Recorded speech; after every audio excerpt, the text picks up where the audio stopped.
All right, so Regis was 6 years. Then I went back to my hometown. I started a brand new high school in the city of Chicago, brand new Jesuit high school. I did that for 6 years, and then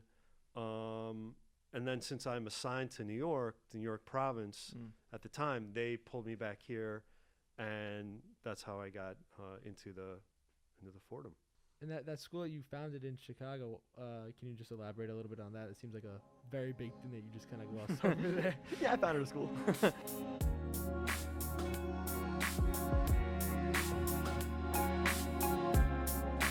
Welcome back to Ramblin. I'm your host, Peter Canale. Here is a very well-dressed man to my left, Ryan Irving. Thank you. How's everyone going? And today we have a very special guest, someone who needs absolutely no introduction, the president of our school, Father Devron. Woo! Yeah. Thank you. Welcome. How's it going, Father? I feel underdressed, but I'm hoping that if I do well, I might get one of those. The FBTV pullover designed by Colin Van Hoek. That's actually why I came on, because that's my goal. Well, do you have $45 on you by any chance? I can drum up 45. And if you want Father I thought I Devron might get a stitched onto discount it. though. I don't know. Maybe. So, Father, I've heard through the grapevine that you are from Chicago. That is where I grew up. Yes. So, I have to settle a beef with you that every Chicagoan and New Yorker have. Okay. Deep dish pizza versus New York style pizza. I want to hear your opinion on it. I hate Chicago pizza. Really? Yeah, Wow, I okay. can't. That's eat good it. to hear. It's garbage. Mr. Lagut. Did you eat it? Did you eat it like while you lived in Chicago? Like, did you know of? I did, but I just did. I never liked it. So when I moved to New York, I was like, oh, I found the pizza of my life that I love. So it was a good match. Mr. Lagama called deep dish lasagna earlier. Yeah, I mean, it's lasagna. It's not real. It's not really pizza. If you go by a textbook definition of what pizza is, It's not pizza. No. I totally agree. I'm with you. It's pizza. no. So you thought I was going to be more I defending thought you were Chicago going. pizza? Yeah, that was gonna be. No, we want to talk about hot dogs. Chicago has much better hot dogs than I've heard anywhere that. in the I've world. never been to Chicago myself, but I've heard that like the hot dogs in Chicago will like blow New York out of the water, and I've heard that they have a lot of burger places in Chicago as well, like a lot of like mom and pop burger places that are really good. Great burger places. I'm a burger connoisseur. Not as Really? much as Ooh. Mr. Homer. You know Mr. Homer. He's got his ratings of burgers. He and I share, Really? which burgers are the best. We could do a whole show on burgers. I don't Well, know. okay, wait. I have a very important question for you because I get hit like destroyed for this a lot, but I love Shake Shack in like better than pretty much every burger. Like, what's your opinion on a Shake Shack? Shake Shack is a very respectable burger. really That is No that doubt. is true. Yeah, no doubt. I would give Shake Shack a high mark on a burger. Shake Shack or In-N-Out. In-N-Out, they do their thing. Are they here in New York though? No. I was gonna say, it's all right. hard to be a I mean, fan of yeah, In-N-Out. you gotta kind of travel I for had that. it but one time. When I went to California one time. I didn't get an animal style, so I didn't really have the In-N-Out experience. But obviously Shake Shack was like far superior. But since we're on food, there's one food item that you cannot get outside of New York that will compare to what you can get in New York. The New York bagel. Bagel. Oh my god. I just really don't. I've not found a good bagel outside of the metropolitan area of New York. That is so true. But I don't think I've ever ordered, even like thought to order a bagel. Somewhere. Don't. Yeah. Yeah, That's- don't bother. Don't do It's, it's not. It's really not a pleasant experience. Chicago bagels? No. That's not a thing? No. That sounds pretty. Chicago Well, bagels. Growing up in Chicago, like, were you a White Sox fan or a Cubs fan? I was more of a Cubs fan. I lived in the northern suburbs, which is northwest suburbs, which is much more of Cubs territory than Uh-huh. White Sox. And But I could toggle, between them depending on who was good. But You- I wasn't like a huge baseball fan, but I was probably more Cubs than I was White Sox. But you have to realize this is when the Cubs were terrible Yeah. for most of. Well, they've been terrible for 100 years. I took the words right out of my mouth. Exactly right. So I mean, they had a flash of glory a few years ago, and who knows? They're gonna be terrible. They're still terrible. And the White Sox now they're okay, but like I feel like to be a fan, like it's almost like being a New York football fan. It's just there's no hope in that. Yeah, or the You know? Knicks, right? Like, I mean, it's tough. It's a tough thing. The big cities they never have good sports. It's really it really kind of it's bad. I wanted to smoothly transition into something else. That was a really smooth transition. That's how you make any transition smooth. You talk about the transition. You've traveled pretty much everywhere. There's an article about you on the Fordham Prep website, and I looked in it, and you've been a lot of places. So if you could give maybe like a travel story or like the top destination that you've been to in your travels as a Jesuit. Well, probably I love Italy. I've been to Rome many times, and I would love, anytime I get a chance to go to Rome or Italy, anywhere in Italy, I will drop everything and go as long as I can afford it and make the time. So that would be, probably my favorite place. Like maybe I'll try to see if the Milan exchange, if I could maybe make it even just for a couple of days, go over there, that would be great. Oh, maybe Filippo, my exchange student. Filippo was the man. Yes, right, exactly. I wonder if he'll let you in maybe for a day. In terms of travel though, like I haven't been to a lot of places. Like especially with COVID, we were gonna go to Italy, my family, but we never end up doing that. What was been like the most like what about travel helps you like enlightens you in a way, like what about traveling to different places and seeing the cultures, like what does that edify within you? Well, okay, so one is very basic, which is food. I'm going back to food. So yeah. I love Italian food, and I love Italian food in Italy because it's really incomparable. So that's one. I'm not a very skilled student of languages, so I don't have that going for me. Unfortunately, I've never really been able to master another language. But I do think that going to another culture, it just broadens you and it helps you. I think we can get stuck and we can get myopic and we can think that our way is the best way.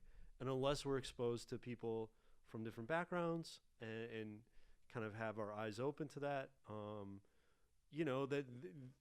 we can become sort of prejudiced and narrow-minded. So I do think that travel is really important. And when I was growing up, my family did a lot of travel, and that was kind of a gift that my parents gave, I think, to my siblings and I. Really cool.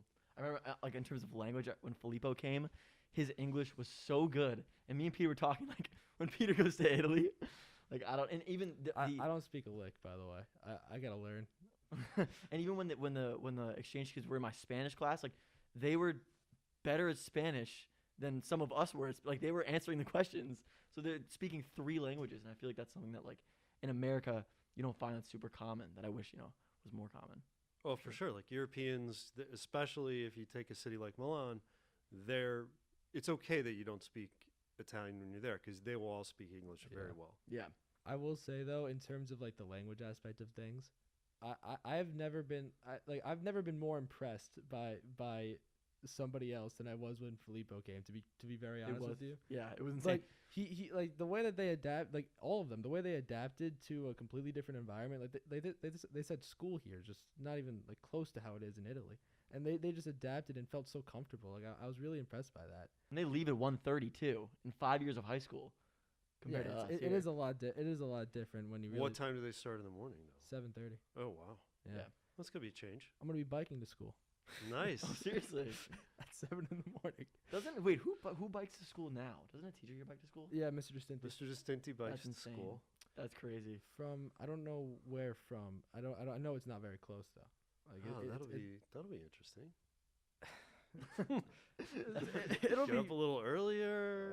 Have a nice brisk bike ride before your day. And I'm not.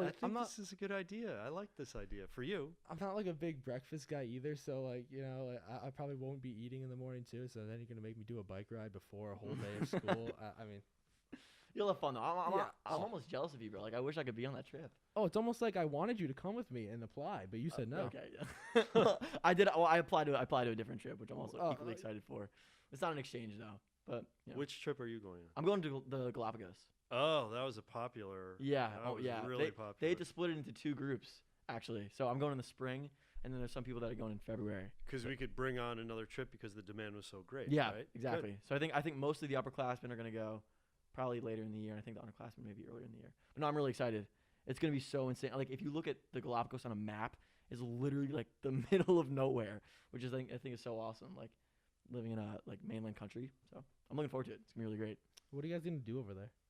I think look at the wildlife. I think I can't get too much into it just because I'm not like that informed yet. But I know we're working on some conservation stuff, It was also Is it the place. marine biology? Is that? Yeah. Okay. We're gonna like snorkel with these humongous turtles that they have in the Galapagos. And then and also it's like the home of evolution or something, like where Darwin discovered all this stuff about evolution. So I think we're gonna be studying some of that, but I'm really looking forward to it. These are peaceful turtles, right? They're Yes, not peaceful snappers. turtles. I was talking to carnivores. Yeah, I think I was talking to my uncle or my aunt, and I told them I was going, and they looked at pictures, and it's just like, from what it seems on like Google Images, it's just like an island with like no city presence or anything like that, and there's wildlife just roaming around. So like, hopefully they don't attack. I don't think that'll happen. Yeah, no. I don't think they'll let that happen to you. Yeah, I don't anticipate a turtle chasing me down. But Have you ever been to a place like that, and like just like on vacation with your family? Have you ever done that? No. That's what I was saying. It's literally like the middle of nowhere. It's gonna be awesome. So yeah. I wanted to really quickly ask. Well, not really quickly ask. I guess it's a big question, but I know like a big topic of interest is just like your journey, kind of getting into the priesthood. I just want to really quickly, if you just wanted to talk about that. Yeah. So I went to University of Notre Dame for my undergrad. Okay. And I thought I was going to go to law school, and I wanted a break before I started school again, before I started, law school. So I thought, well, I grew up in a suburban environment. I went to a very suburban school. It'd be like going to a school in Westchester County, and I didn't really have much of an experience of people that weren't like me. And I had this opportunity to come to the Bronx and be a teacher at Cardinal Spellman. So I was a volunteer teacher there. That's where I first started my teaching, right out of college, and that's what opened the door for me to think that, I don't think I want to be a lawyer. I really like teaching, and then there were priests who taught at the school at Spellman at the time.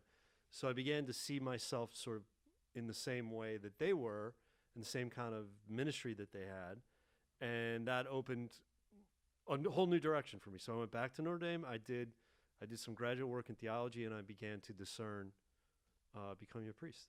So that's how it all happened. Wow. Was it more of a gradual like revelation to you, or did it all come at like one moment? Like what? Definitely gradual. So it was, I would say it was compressed over a couple years, but then when you enter the Jesuits, you have 10 years before you're ordained a priest. So that's also a long time. That's like, think about it. That's like becoming a doctor. That's a lot of time you have to discern and to reflect on whether this is for you. Well, so you've been a Jesuit now for over 30 years, or is this? Yeah, so I entered, I entered the Jesuits in 1991. That's how old I am. Wow. Yep, and I was 23 years old. So what was your first assignment when you became a Jesuit? Like what was the first thing you did? So the first thing you do is not that exciting, because you go to Syracuse, New York, and you're what's called a novice. So you really kind of like, you're supposed to withdraw from the world, and really, it's kind of like going on an Emmaus, but it's a 2-year Emmaus. Wow. Right. So, but then you're also, while you're there, they also send you out on like short, what they call experiments. So you're going and doing different things. So at that time, think about 1991, one of the biggest crises in our country, health crises, was AIDS. I went and worked in an AIDS hospital in New York City. So I was sent from Syracuse to New York City, and that was amazing. I worked with some amazing doctors, nurses, people, women religious nuns who worked in this hospital, and they taught me a lot about like how to help people and how to listen and how to accompany people who were kind of like you. I mean, we forget, and you don't forget because you weren't even around, but at that time, like the people with AIDS were really stigmatized very, very badly. A lot of them were IV drug users. They were just people they were pushed aside. So I learned a lot from that opportunity. Wow, that's awesome. So, Father Devron, you're in high school. If you could tell yourself back in high school what you would be doing today, do you think you'd believe it? No idea. No, I absolutely not. Yeah. Did you ever have this identity, like this thought that you would even become a president of a school one day? Like, was that ever even a thought? I think probably not till after I was ordained a priest. So I was ordained a priest in 2001. This started in 91. So 10 years later, ordained a priest 2001. And then my first assignment was for 6 years at Regis. And that's where I began to think, oh, wow, secondary ed. Now I had taught at the Catholic, at Spellman, so I had some experience. but I think that's where I think that's where I began to see myself, maybe moving more deeply into school leadership during those 6 years. So from Regis, how'd you find your way to Fordham Prep? All right, so Regis was 6 years. Then I went back to my hometown. I started a brand new high school in the city of Chicago, brand new Jesuit high school. I did that for 6 years, and then since I'm assigned to New York, the New York province at the time, they pulled me back here, and that's how I got into the Fordham thing. And that school that you founded in Chicago, can you just elaborate a little bit on that? It seems like a very big thing that you just kind of glossed over there. Yeah, I founded a school. It was a great blessing. So it was a brand new high school. We hear a lot about Chicago. We hear particularly a lot about the violence and the poverty and the gun violence, really, right? The shootings. And so I was asked to start a high school in the neighborhood, one of the neighborhoods that is the highest murder rate in the city of Chicago. And it was really because there was virtually no other college prep opportunity for young people there. So I had to assemble a team. We had an old building where we were for our first couple of years while we were building a brand new campus. So it was a lot. I was young. It was new. It was exciting, but it was also I learned a lot too. And I think it was, it was a great opportunity for me, but it was also, it was tiring. I did that for 6 years, and then I was sort of happy to come back to something that was more established. You don't when you're doing a startup, any kind of startup, every day if you don't do what you're supposed to do, then you're not going to be able to welcome students. You're not going to be able to have a faculty. You're not going to have a building. So that's kind of a lot of work. And I think people who are entrepreneurs, they really love startups. I loved it, but then I think I just wanted to be doing not startups for a while. Yeah. So that's why I came back. Yeah. I can imagine how stressful that would be. Just every moment that you are running an entire school, you have to think about your future and how you're going to parlay what you've done into even greater success, and even just constantly rolling the ball, Yeah, definitely. So it sounds like you did a lot of transitioning from, Chicago, then to New York, and then back to Chicago, and then back to New York again. That's what happened? Right. Yep. So after all those journeys, what do you think, Chicago or New York? Oh, a lot of people ask me that question. That's a good question, Ryan. I just think they're very different cities. Right. So I've lived in Los Angeles too, and I love the weather, and I love kind of the laid-back lifestyle there. Yeah. But I don't know. I mean, I think it's hard for me to say which I prefer. It's kind of because I'll be going to Chicago in a couple weeks for my dad's birthday, and when I'm there, I'm like, oh wow, it's great to be back. This is so much fun, and I really love it. But then when I'm in Manhattan, great night out with friends and just enjoying myself, I'm like, oh, this is the best city in the world. Yeah. So they're different. I have a question about Chicago that I feel kind of dumb asking a lot of people, but I just have to ask it. Does it deserve to be called the Windy City? Is it really that windy that they have to name that's the city's name? But do you know why it was named the Windy City? Not a clue. It has nothing to do with the weather. It has to do with a political convention, I believe, in the mid 1800s. Obviously, their history teachers here could tell us right away what it is. Yeah. And I forget which political convention, but I think it was a presidential convention, and it was named the Windy City because the politicians were windy because they were speaking so long. So that's how they came up with the Windy City. But it also does happen to be, physical. There is a lot of climate wind as well. The only thing I know, first of all, that is crazy. Peter's mind is blown. I exist to give trivia that you haven't heard before, so I'm happy to contribute. The only reason I hear the Windy City all the time because that's what they talk about with Chicago baseball. It's oh, Wrigley Field is a completely different field once you hit the ball in the air. The wind is completely different. I don't know. I would never have imagined that's how the it got its etymology. name. Yeah, that is.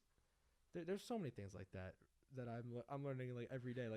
I never would know the origin of something, But like an origin of something I would have never thought of. But I'll bet you in the first place. 99% of the people, if you ask them why is Chicago a windy Yeah. city, they're going to say because there's a It's lot of wind. windy.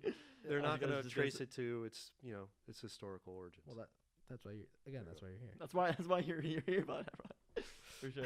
So I also wanted to ask, now that you're here working at Fordham Prep after this like such long journey, so many years, what is it that you like about being here? I guess compared to all the other stuff that you've been able to do in your life.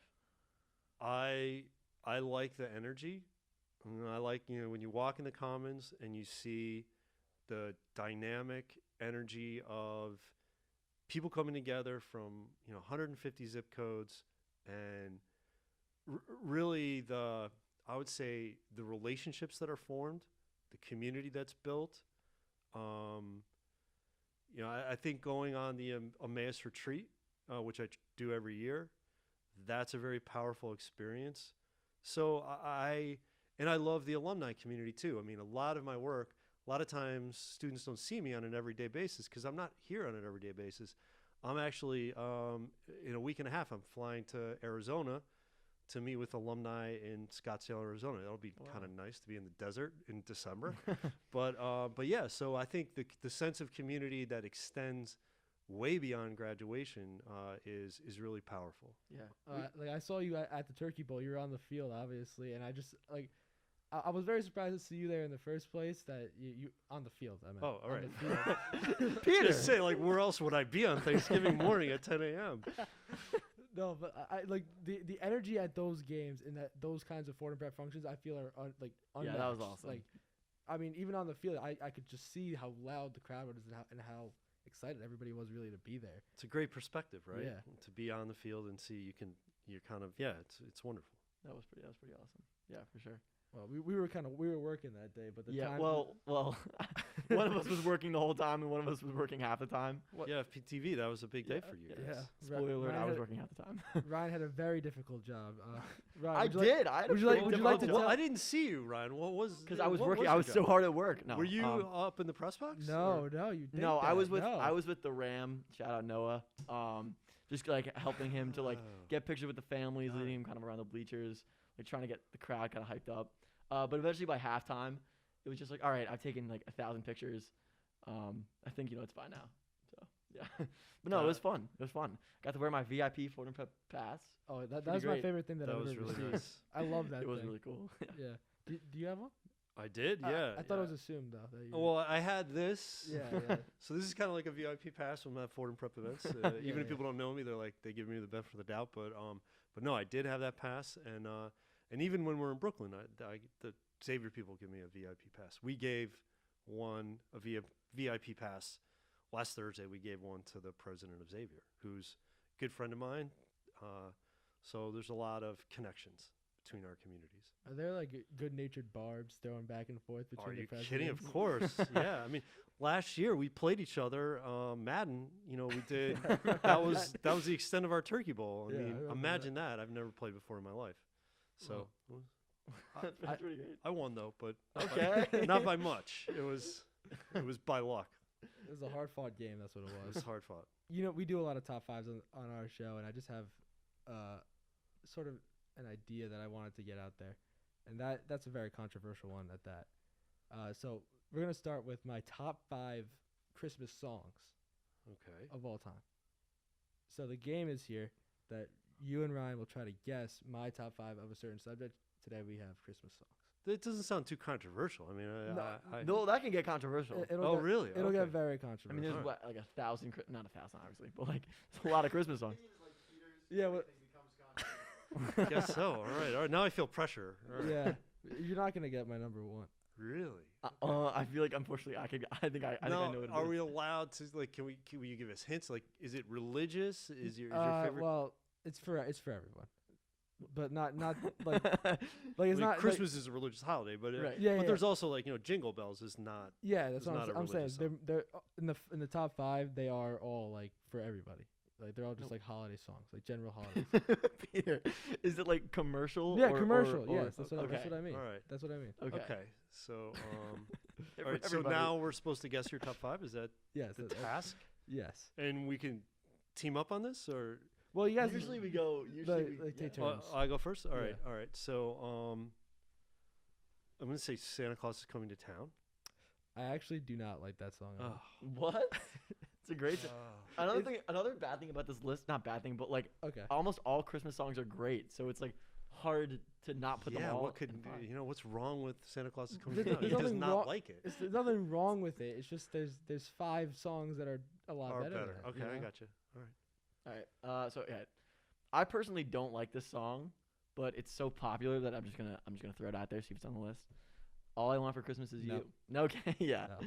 That Mariah Carey's "All I Want for Christmas Is You" does not make my top 5. In fact, it'd probably make my bottom 5. Oh boy, we're striking out here. We got 2 strikes against us. Yeah, yeah. So I mean, classic or contemporary? I am a more classic. Okay, so definitely how about classic. Deck the Halls? Deck the Halls does not make the list.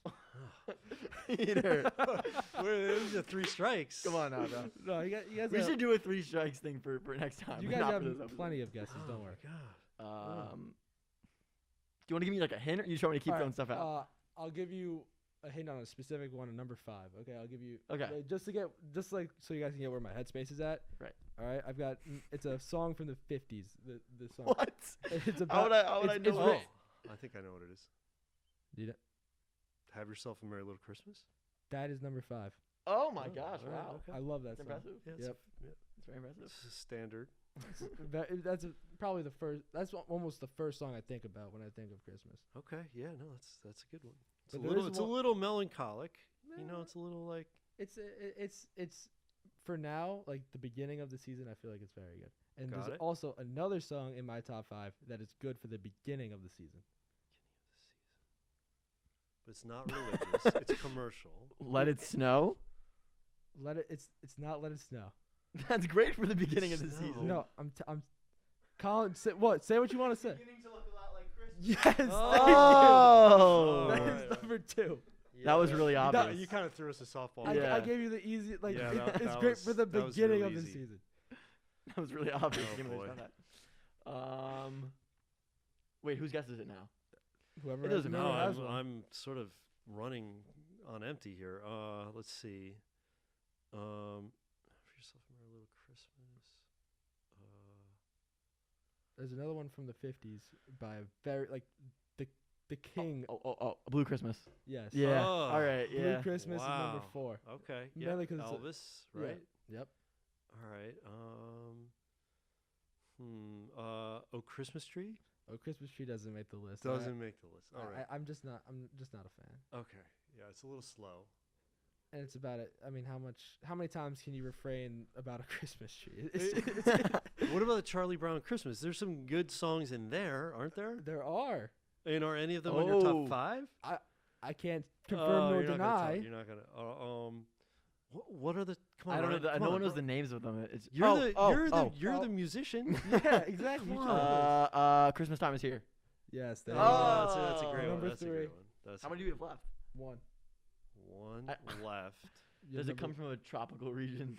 It does come from a tropical. I'm gonna butcher region. the name. So Comes from a tropical region, It- and it's a Yeah, and commercial Christmas song. it tells the world what is the proper thing to say around Christmas time. specifically in this, Feliz Navidad. No. Oh. specifically in this tropical region. I mean, that was a good guess. You No, gotta no, admit no, that was like that was really a good guess. That was a good guess, but tropical. very wrong. All right. what do you think, I Ryan? no, I know what it is, but like I can't say the name because I know I'm not gonna get it right. Colin, I know you know what it is. You do? Melaka You gotta say it right. Melican Melaka is it? No, What? no, Melican Nope. Melaka nope. Melakaniki Maka. Was that Nope. it? That was it. I don't even know this song. I don't know it. You don't know that song? Mele Kaliki Maka Melakaliki Maka. by This is a Christmas song? by Bing Crosby Okay. is All right. is about Christmas in Hawaii, and it's a very I'm really impressed. I know not this song at all. I don't. Mele Kaliki Maka's Merry Christmas In in Hawaii. okay. And or all right. Tagalog, I Makes should sense. say. Right. That makes sense. Got it. Is Christmas your favorite holiday? I do like Christmas. I like Easter. I like all holidays. I mean, That is true. what's not to like about holidays, right? So I don't. I mean, I don't love Halloween. Thank you. I'm not a Halloween person. What are we celebrating here? You know, like given my lifestyle choice, I don't love Valentine's Day. Right. Okay. It's not really like a natural go-to for me. Yeah. So Halloween and Valentine's Day are not two of my favorites. What's your favorite holiday, Ryan? Did we talk about this last No, episode? we did my. I don't think I ever favorite got. You never got a word in, and I feel like I felt bad. I'd probably just have to say Christmas. There's nothing like Christmas break, like being with family, cold weather, Christmas tree. Yeah, I'm definitely gonna say Christmas. And What about the 4th of July? I like warm weather. I mean, 4th of July is fantastic. That is definitely 4th of July definitely comes in second. But there's like you don't hear like the magic of 4th of July. It's like the magic of Christmas. So, but no, there's magic about Christmas. There is a lot of magic about Christmas. Yes. And in that spirit, in that magical spirit of Christmas, we have a little we going now? preemptive Christmas gift for you. No way. Oh, stop. Are you serious? You, Father Devron, have been gifted. I had no idea. An that's FPTV awesome. pullover. That's fantastic. Oh, I can't wait to put it on. That is so great that you knew that I wanted this. I feel like Thank you so much.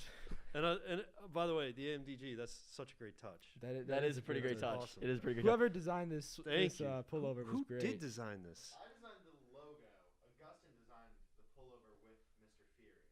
Oh, so it was teamwork. Team effort. I like Great it. team effort. Amazing. Yeah, I Thank you. told Colin Mr. Augustin. Fury, I saw him wearing it for the first time recently, and I just said, "Oh, that's really nice." Represent FPTV. You know who Wow. came up to me and asked for one? Mr. DiGiorno. I was in Latin class and he walked in and he goes, "What are you wearing?" And I was like, "What?" I was very confused. And he pointed at the Fordham, the FPTV thing, and I was like, "Oh, it's for FPTV. It's for the club." He goes, "I need 2 of those." He goes way back with FPTV. Yeah, and I'm like, "What for?" He goes, one for me, one for the archive." Oh yeah. He has all. Yeah, no, he Yes. has all the archive. Like FPTV is like the home of the archives. Yeah. So I was supposed to bring that up with Mr. Fury earlier today, about 7 hours ago. Wait, It really complements, my outfit. So It does, you it know, does. black and white. So it's all all right. perfect. Are we out Are of we time? out of time? Yeah. Well, I'd just like to thank everybody for watching. I'd like to thank FPTV for helping us with the cameras and everything, and obviously for supplying us with these amazing pullovers. And I'd like to wish everybody a good night.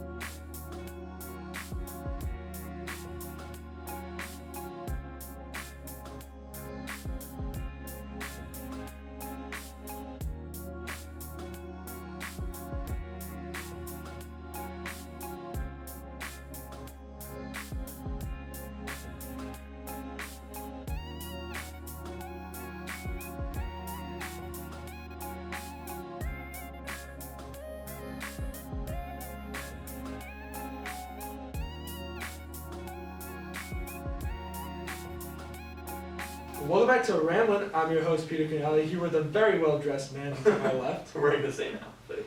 I'm Ryan. Oh my God, I'm Ryan. Let's redo that. I said nice to meet you. It wasn't me this time. That was, oh my God. It wasn't me this time. I'm cursed.